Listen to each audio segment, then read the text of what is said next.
واش كتحسب لك سورة الإخلاص غير آيات قصيرة كتقراهم باش تسربي الصلاة؟ غلط. هاد السورة هي شفرة الكون، وهي الجواب اللي حير الفلاسفة وهدم أصنام قريش في دقيقة واحدة. اليوم غادي نهضروا على سورة الإخلاص، سر الوجود. تخيل معايا هاد اللحظة، مكة وسط الظلام، المدينة ناعسة ولكن القلوب فايقة، القمر ضارب في الكعبة بحال شي وشاح ديال الفضة.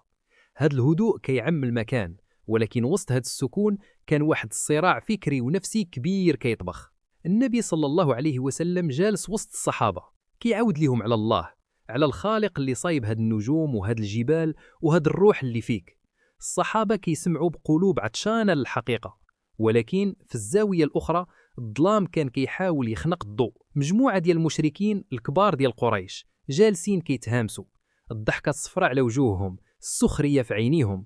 واحد فيهم ناض ونفخ صدره بالغرور وقال النبي صلى الله عليه وسلم بسؤال عامر استهزاء: يا محمد، صف لنا ربك. وما اكتفاش بهذا، زاد كمل بوقاحة: أمن ذهب هو أم من فضة أم من أي شيء خلق؟ هذا ماشي سؤال ديال واحد باغي يتعلم، هذا سؤال ديال بنادم مادي، بنادم عقله محبوس في المادة، كيحساب ليه أي حاجة عظيمة خاصة تكون مصنوعة من الذهب ولا الفضة.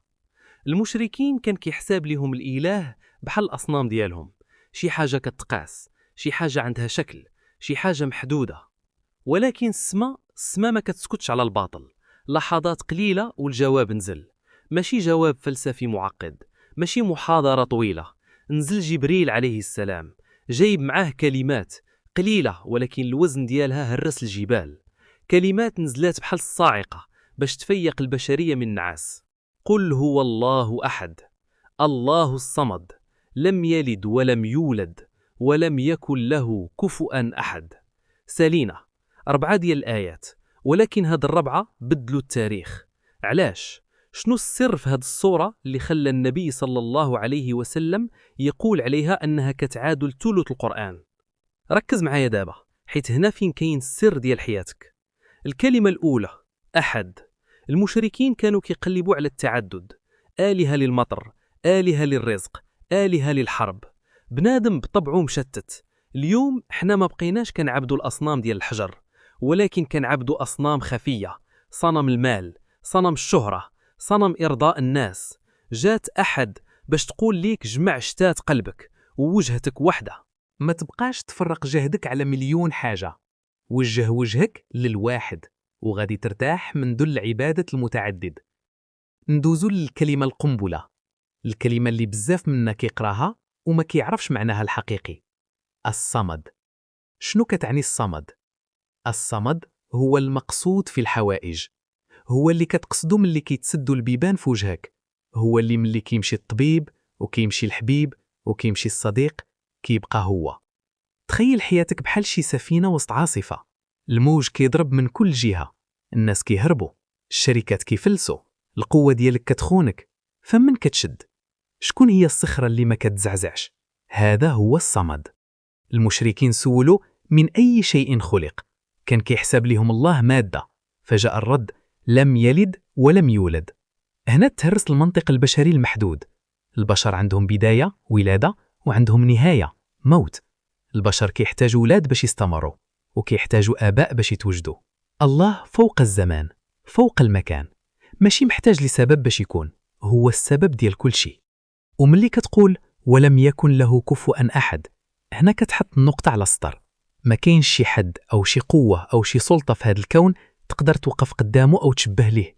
هادشي علاش سورة الإخلاص هي سورة الحرية، حيث ملي كتعرف أن الله ما كاينش بحاله ما كيبقاش عندك الخوف من البشر. شكون هو المدير؟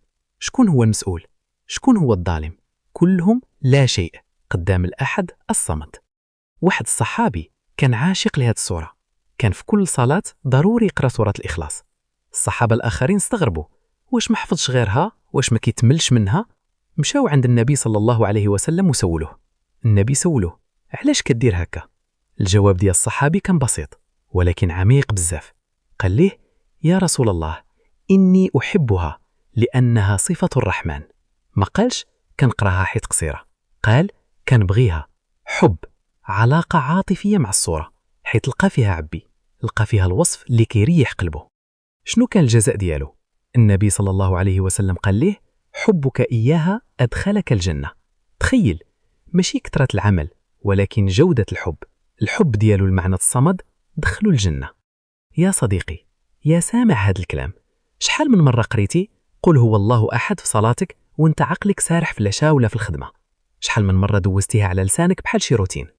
اليوم الليلة بغيتك تبدل هادشي، ملي توقف تصلي العشاء ولا الوتر وتقول الله الصمد، وقف، حبس النفس وتفكر باللي كل مشاكلك، كل ديونك، كل همومك، كل مخاوفك كلها صغيرة وتافهة قدام الصمد. تفكر باللي هو الملجأ الوحيد اللي عمره ما غادي يسد الباب في وجهك واخا تكون درتي الدنيا كلها.